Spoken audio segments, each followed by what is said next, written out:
Day 310, I think. I've just on the computer. I was looking for an email from someone else. I looked in the spam folder, found that I'd had some spam, but really it wasn't. It was a thing to accept the grant on my new drill that I've ordered, to say that I hadn't accepted it, and I had till midnight last night to accept it, which is slightly annoying. I've only just found it this morning. If I'd have found it yesterday, it'd have been all right. Anyway, I've had to ring up and email in to appeal the decision, so hopefully they'll reverse it. But the grant was worth about £9,000, so I'm a little bit annoyed about that. And I don't know why it went to spam, because the last email I had off them said that the date for buying the drill had gone from March to the 31st of May. So fingers crossed that they'll sort it out for me. Got one of the roof trusses finished there now. Just needs a little bit of a paint. Merlot's back outside the workshop. Apparently there's a sensor underneath that's aluminium into a steel block, and they heat up and contract at different rates, and that's why it keeps coming loose. So they're coming out to it, they're going to change the seal in it and put a kind of Loctite on it. Should have been done in the factory really, but they know what's wrong with it, so Paul's on his way to sort that from Pew's. A little bit of chip spare that Jenkins hadn't picked up the other week, so they've just come for it now, but they sent the Stobart wagon with a horse on it. Andrew's drilling over there. Alan's making the beams. Sam's going to cut these, mark them out from now. They're the base plates go on the bottom of the girders. Cut square. That's 30 centimetres.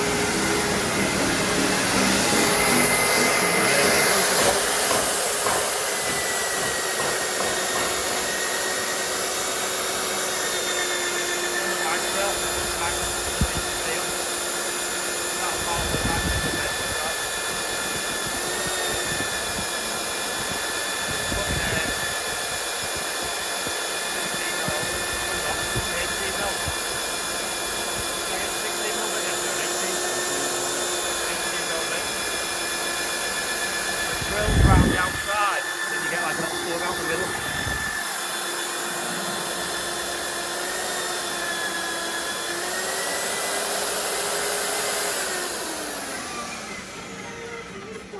So it only drills like half the steel out because it goes around the outside.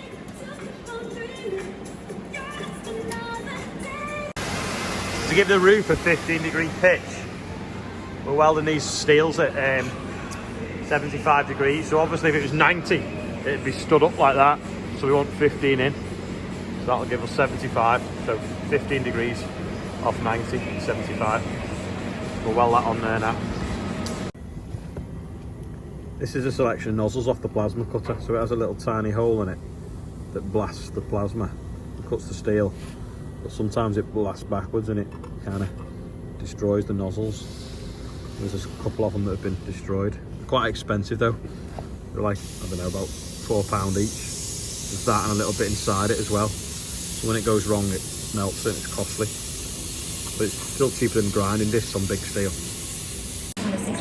Today's quiz question is, does anyone know what that is? I have a box of it. And do you know where it comes from?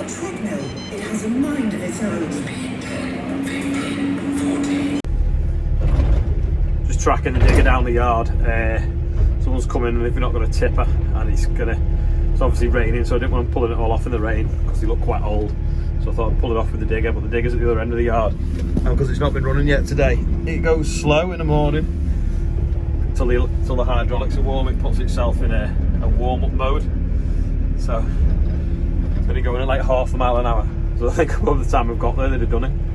Find a windscreen wipe. What's a windscreen wipe?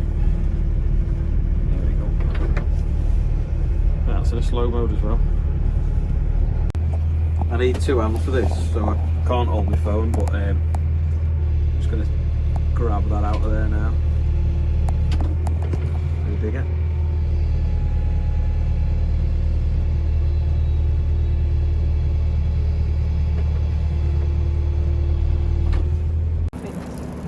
Is he asleep? Yeah. He's terrified, he's just rolled up. He's just come out and had a look at me before. Yeah, stick him over there in the field. See his nose? Yeah. Yeah, we'll put him in the field out of the way. At least he didn't go for the chipper.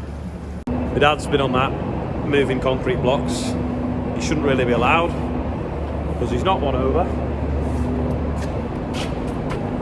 Crack the wall, and crack the bottom of the block out. why you should retire at 65. Just going to try and stand it back up now with the Merlot. We have an old fork that we do this with, because sometimes it can bend. There we go. Not too bad, just got a bit of a chip on the bottom there now. But good enough. Merlot's bleeping at me because I think so overloaded it. Just using the air compressor, we've got like a metal pole on it. I've been blowing out the gaps along the edge of the walls. You get a little bit stuck in it, so blow that out of there with the compressor and blow it up the rest of the shed out with the leaf blower. Pretty much empty now, just them sunflowers, gonna load them up and put them in bags. And this store's empty now, and there's a boat coming in on Thursday with wheat feed. So we're gonna be sipping that in here and storing that for a few weeks while it goes out to the mills. Flood update, still there, still got ice on it. It's receding now, you can see how it's left all the ice on the banks. Look there, no swans today either.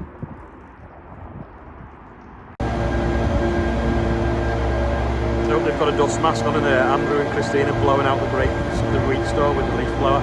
You can't even see it, it's that much dust. Someone's driven over the brush. I think it was Andrew, and it was a good one that, because it was like 3 foot wide. So I'm going to see if I can screw it back together, because I can't be bothered going all the way to the shops to get a new one. So I'll stick some screws in it and see if we can get it working. Looks more like a wire brush now, but it's fixed. Save 20 quid. The telehandler now, loading some dry chip on Ben. He's bought a load of wet chips to dry, so we're just going to swap his trailer around. He's tipped out his wet now. Load him up if he parks in the right place, but now he's parked behind me. He should be parked there. And then get him on his way again.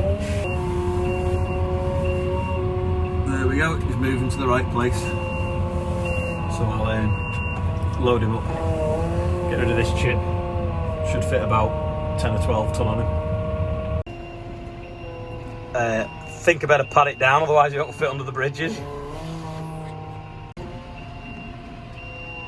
That's a bit better now, looks empty. Just go and pat the other side down now. Looks a bit rough this side, so I'll squash it down with the bucket and then he can get on his way. I do like that trailer though. The rear axle on it steers as well, so it gets in places handier.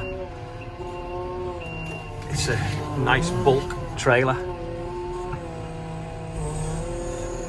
There we go. Should do.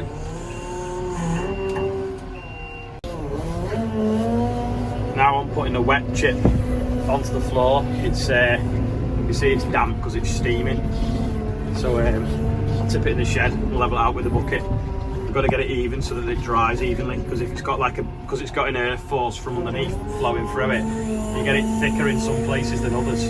It just dries the thinner areas out first, and if you squash it too much, the air doesn't flow through it. So we have to like gently tip it out and then basically back blade it with the bucket. So we'll get the bucket just at the right height and then back up or boom in and just roll it out slowly like that, and then keep going until we've finished it up. Can you see him?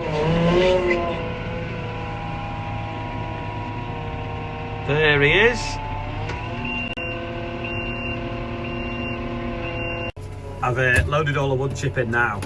They've come on that load that Ben brought, but I think Victoria loaded it and it was 10% less than normal, so we've not got to the end of the floor.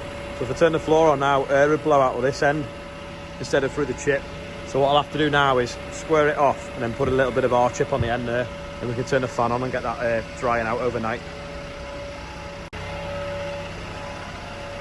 There we go, another 2.5 buckets and it's full now.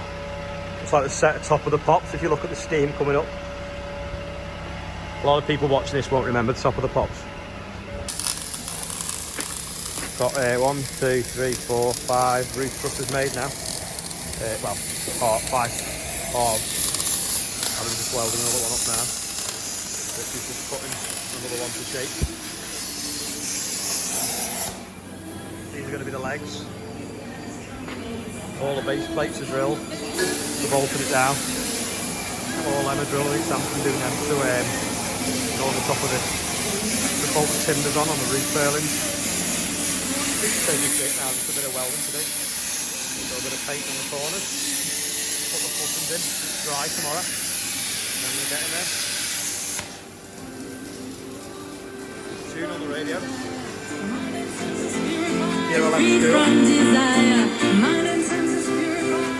I had a super fan, Peter Gadd, send me a video the other day of a knotter working, which was one of last week's quiz questions. So I'm going to put that on now, so it's slow motion of how the baler ties its knots. So you can see that now in action. The crank kit. Yeah, you told me you did. And I don't know, one side, well, that's what Jim told me. He said, just Will not regret it. and I'm going, well, my baler's only got.